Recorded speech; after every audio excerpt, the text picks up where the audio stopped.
সাথী সভাপতি, নতুন যৌবনের দূত নওজওয়ান সাথীও আর গোটা বাংলা থেকে যারা শত বাধা বিপত্তি অতিক্রম করে মিলিটারির নাকে হ্যাঁ করে আজকে ব্রিগেডের সমাবেশে জড়ো হয়েছেন, তাদেরকে লাল সালাম।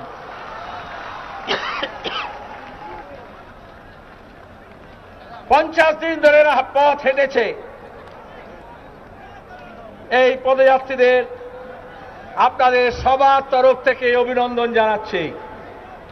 আরো অনেক পথ বাকি আছে, আরো অনেক পথ হাঁটতে হবে। রাজি আছেন আপনারা? অনেকে বলে বামপন্থা দক্ষিণ পন্থার মধ্যে তফাৎ কি? খুব সহজ। এখানে কমরেড মীনাক্ষী আপনাদের সামনে বক্তৃতা করছিল, বলতে বলতে উত্তেজনায় কাজী নজরুল ইসলামের বিদ্রোহী কবিতা থেকে উদ্ধৃতি দিতে গিয়ে রণক্লান্ত তো, কিন্তু শান্ত হবে না, বলল ভুলে গেছি। আচ্ছা, এটা মমতা ব্যানার্জি হলে কোনোদিন বলতে পারতো ভুলে গেছি? মোদী কখনো বলতে পারে জনসমক্ষে ভুল বলেছি, ভুলে গেছি? কোন দক্ষিণপন্থী, কোন স্বৈরতন্ত্রী, কোন ফাসিস্ট কখনো ভুল স্বীকার করে না। বামপন্থীরা পারে, কারণ তারা সত্যের পথে থাকে। ওসব ভুজুং ভাজুং দিয়ে চলে না, ওসব ডহর বাবুকে খোঁজা হয় না। সোজা কথা বলি, চোরকে চোর বলতে,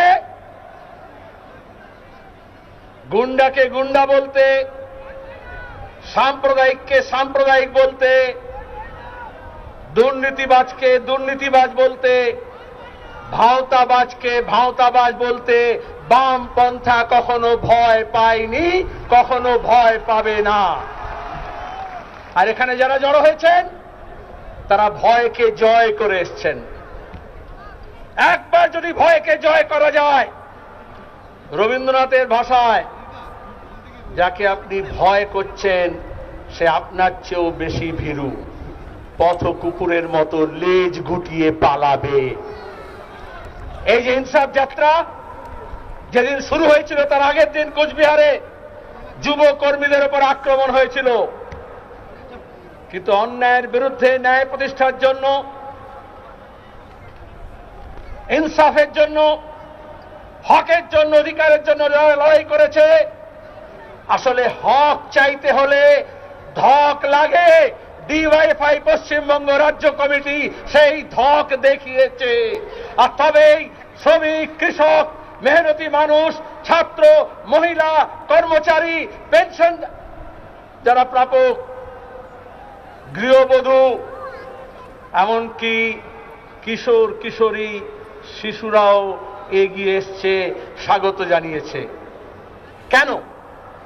এটা কি শুধু ডিএফের জন্য? এটা কি শুধু ইনসাফ যাত্রার জন্য? এটা কি শুধুমাত্র ধ্রুবজ্যোতি, মীনাক্ষী, কলতানদের জন্য? এটা কি শুধু এই যারা ঘর বাড়ি ছেড়ে দিয়ে হাঁটলো তার জন্য? তা নয়। রাজ্যের মানুষ বীতশ্রদ্ধ হচ্ছে, রাগান্বিত হচ্ছে। এই চুরি, এই জোচ্চুরি আর এই মিথ্যাচার দেখে তাদের হক মারছে যারা। ঘরের টাকা, আবাসনের টাকা, 100 দিনের কাজের টাকা, কালভার্টের টাকা, রাস্তার টাকা, মিড ডে মিলের খাদ্য, রেশনের খাদ্য, আইসিডিএস এর খাদ্য যারা চুরি করছে, রাজ্যের মানুষ তাদের শাস্তি চাইছে। আর এই যৌবনকে দেখে তারা মনে করেছে হ্যাঁ বাবা তোমরাই পারবে, শুধু তোমরা এক কাট্টা হও। যারা মনে করেছিল নবান্নের অন্যায়ের বিরুদ্ধে 56 দাঁড়াবে, কেউ কেউ এখন বলছে 56 তো লাগবে। আমরা বলি 56 নয়, 356 নয়, 3056 নয়। যদি আপনারা মুষ্টিবদ্ধ হাত আকাশের দিকে তুলে ধরেন, জোরসে যদি স্লোগানটার জন্য গলা মেলান, মাটিতে পা রেখে মাথা উঁচু করে বাঁচার শপথ নেন, আর জাত পাত ধর্ম বর্ণ ভাষা উত্তর দক্ষিণ মন্দির মসজিদ এই সবার ঊর্ধ্বে উঠে যে এক কাট্টা হন, এই বাংলাকে বাঁচাতে আমাদের কৃষ্টি, আমাদের সংস্কৃতি, আমাদের ভাষা, আমাদের শিল্প, আমাদের কৃষি, আমাদের কলকারখানা, আমাদের রাস্তাঘাট, আমাদের স্কুল কলেজ হাসপাতাল স্বাস্থ্যকেন্দ্র, আমাদের ঘর, আমাদের মা বোনেদের ইজ্জত, আমাদের সম্প্রীতি, আমাদের ঐক্য, আমাদের ঐতিহ্য, আমাদের ইতিহাসকে আমরা রক্ষা করার জন্য যদি শপথ নিই, এক কাট্টা হয়ে এই বাংলাকে বাঁচাতে কোনো হিল্লি দিল্লি লাগবে না। বাংলার মানুষ কাফি আছে, বাংলার যৌবন কাফি আছে। হবে তো লড়াই, হবে লড়াই, হবে লড়াই। আমি পেছন ফিরতে পারছি না, কিন্তু পেছনে অসংখ্য মানুষ আছে। আমি মীনাক্ষীকে বলছিলাম এটা 360 ডিগ্রি মঞ্চ করতে হবে ব্রিগেডে। অনেক মিডিয়া বলছিল দক্ষিণে মঞ্চ হবে না উত্তরে হবে, সোজা হচ্ছে না উল্টো দিকে হচ্ছে। আসলে ব্রিগেডে আজকে 4 দিকে জনসমাগম হয়েছে। 31শে আগস্ট খাদ্য শহীদ দিবসে আমরা বামফ্রন্টে যখন জমায়েত করছিলাম, প্রচন্ড বৃষ্টির মধ্যে মানুষ দাঁড়িয়েছিল, পেছনের কাপড় আমাদের খুলে দিতে হয়েছিল, কারণ সামনে যত জমায়েত ছিল পেছনেও তত জমায়েত ছিল। এখানে এরা এমন লাল তারা লাগিয়েছে যেটা চট করে খোলা যাবে না। সভাপতি ছিল ধ্রুব, আর ডিএফের সাদা ঝান্ডার মধ্যে লাল তারা আছে। আসলে এটা হচ্ছে ধ্রুব তারা, লক্ষ্য, মঞ্জিল, মকসদ। লাল তারা মানে যখন কম্পাস ছিল না, এই মোবাইল ছিল না, গুগল ছিল না, লোকে নিজের পথ যাতে ভুল না হয়, লক্ষ্য যাতে স্থির থাকে, ঠিকানা যাতে ঠিক থাকে, এই জন্য তারা থেকে নিজের পথ ঠিক করে নিত। আজকেও বাংলার যৌবনকে, তার লক্ষ্যকে ঠিক রাখার জন্য এই লাল তারাকে মনে থাকবে তো। আর সে পথেই আপনারা এগিয়ে যাবেন। যারা পথে হেঁটেছে তাদেরকে সেলাম জানালাম, কিন্তু পথে যারা পাথেও দিল, রসদ দিল, দুহাত উজাড় করে তিল তিল করে জমানো টাকা, খাদ্যের যোগান দিল, রাতে থাকার ব্যবস্থা করলো, সব অংশের মানুষ তারা জানান দিলেন লড়াই জারি রেখে গ্রামে গঞ্জে পাড়ায় মহল্লায় বুথে অলিতে গলিতে আলপথ বেয়ে সাঁকো পেরিয়ে এই ইনসাফের লড়াই জারি থাকবে। থাকবে তো? এই যৌবনের দূত আসলে বাংলায় যে ভূত গ্রাস করছে সেই ভূতকে তাড়াতে হবে। মাদ্রাসা, তার হাসপাতাল, তার রাস্তাঘাট, যার মাথায় ছাদ নেই তার ঘর, যেখানে রাস্তা পৌঁছায়নি সেখানে রাস্তা, যে ছেলেমেয়েরা স্কুলের বাইরে থাকছে তাদের জন্য বিদ্যালয়ের ব্যবস্থা, যারা চিকিৎসার সুযোগ পাচ্ছে না, কেন্দ্র এবং রাজ্য সরকারের জন্য ওষুধের দাম বাড়ছে, সরকারি ব্যবস্থা তছনছ হচ্ছে, তার জন্য নতুন ব্যবস্থা গড়ে তুলতে হবে। লাল ঝান্ডার মানুষ, বামপন্থা কোনো ফাঁকা আওয়াজ দেয় না। আমরা যা করেছি মানুষের সামনে আছে।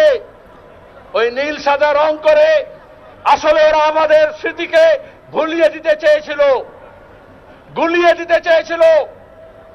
এখন সব ফিকে হয়ে গিয়েছে। মানুষের হাতে টাকা নেই, 100 দিনের কাজের টাকা নেই। পঞ্চায়েত নির্বাচনে বলল পিসি ভাইপো দিল্লি থেকে গিয়ে নিয়ে আসবো। আর আগে বল, যারা কাজ করলো তার টাকা কোথায় গেল, কত পেলে, কত খেলে, তার হিসেব বাংলার মানুষকে দিতে হবে। আর কেন্দ্র সরকার সে তো এসেই বলেছিল 100 দিনের কাজের আইন বাতিল করে দেব। পার্লামেন্টে মোদি বলেছিলেন গड्ढा खोलने का काम है, गड्ढा खोदने का। আর এখন সেই আইনটাকে বাতিল করার চেষ্টা করছে। বামপন্থীরা যখন সমর্থন করেছিল মনমোহন সিং এর নেতৃত্বে প্রথম ইউপিএ সরকার, তখন স্বাধীনতার পরে প্রথম কাজের আইন তৈরি হয়েছিল। এখানে যারা প্রাক্তনীরা আছেন, আমরা ডিএফআই জন্মলগ্ন থেকে লড়াই করছিলাম এই দাবি নিয়ে, কাজের অধিকারকে সাংবিধানিক স্বীকৃতি দিতে হবে। আমাদের দেশে অনেক ব্যাপারে আইন আছে, কিন্তু কাজের ব্যাপারে কোনো আইন হয়নি। যখন বামপন্থীদের কথা শোনে মানে এমন 100 জন এমপি পার্লামেন্টে ছিল, তখন প্রথম আমাদের দেশে এই 100 দিনের কাজের আইন তৈরি হয়েছিল। আসলে আমরা চেয়েছিলাম 365 দিন। সব হাতে, all able bodied human being, যারা কর্মক্ষম, যাদের দুটো হাত আছে, মাথায় মগজ আছে, বুকে বল আছে, দক্ষতা আছে, তারা सृष्टि करते चाय। अगर हमारे नौजवानों के हाथ में काम दिया जाए तो जरूरत पड़ने से वो हिमालय के चट्टान तोड़ करके हर प्यासे इंसान के घर में पानी पहुंचा सकता है। तो तार জন্য নীতি লাগে। ওরা বলল নীতির দরকার নেই, দুর্নীতিতেই হয়ে যাবে। বিরিয়ানির প্যাকেট দিয়ে আর কিছু এদিক ওদিক করে দিয়ে বিলি বন্দোবস্ত করে তাতে আপনার একদিন যেতে পারে, কিন্তু জীবন গুজরান হয় না। আবার ভোট আসছে, নায়ক নায়িকা, গায়ক গায়িকা, খেলোয়াড়, আর সবচেয়ে বড় খেলোয়াড় নরেন্দ্র মোদী, তার সাঙ্গপাঙ্গ। এদিকে Mamata Banerjee helicopter, executive jet plane, AC pavilion, টেলিভিশনের মিডিয়ার দৌড়, সোশ্যাল মিডিয়া, দেশি বিদেশি সব টিম সবাই নিয়ে মাথা গোলানোর চেষ্টা করবে। এখানেই দাঁড়িয়ে বলবে কেউ কেউ, আচ্ছা এত লোক তো হলো, ভোটটা কোথায়? ভোট কোথায় জানেন না? পঞ্চায়েতের নির্বাচনে এই বাংলার মানুষ প্রথমে বলেছিল পুলিশকে চোর ধরো, জেল ভরো। পুলিশ চোর ধরল না, চোরকে পাহারা দিল। আমরা বললাম গ্রাম জাগাও, চোর তাড়াও। গ্রাম জাগলো। বলল আপনি বাঁশের কথা বলছেন কেন, কাটারির কথা বলছেন কেন? সিপিএম নাকি বামপন্থীরা নাকি হাঙ্গামা করে দেবে। প্রতিরোধের স্পৃহা জাগাতে হয়, গুন্ডাদের দমন করার জন্য, চোরকে শাস্তি দেওয়ার জন্য। যখন পুলিশ, সে রাজ্য পুলিশ হোক আর কেন্দ্রীয় পুলিশ হোক, সে দিল্লি পুলিশ হোক আর কলকাতা পুলিশ হোক, সে ইউপি পুলিশ হোক আর বাংলার পুলিশ হোক, আজকে ধর্ষককে ধরে না, ধর্ষককে পাহারা দেয় আর মিথ্যা মামলায় জর্জরিত করে।